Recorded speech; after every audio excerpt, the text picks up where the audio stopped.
বেঁচে থাকতে কেউ কখনো 2 মিনিটের জন্য বসেনি আমার কাছে।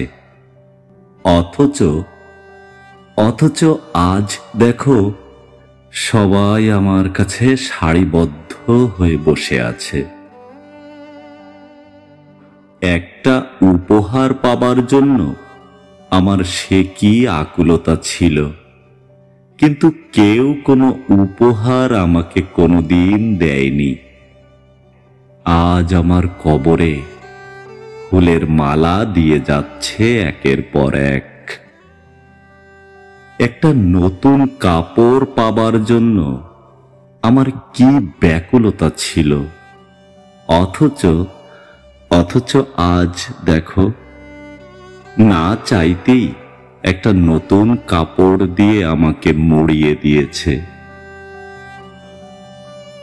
একটা সময় কেউ আমার সাথে 2 কদম পথ চলতে রাজি ছিল না, কিন্তু আজ সবাই দল বেঁধে আমার সাথে হেঁটে চলেছে। আজ আমার মনে হচ্ছে, সত্যি মৃত্যু সুন্দর ও পবিত্র, অথচ আমরা শুধুই বেঁচে থাকার বৃথা চেষ্টা করছি।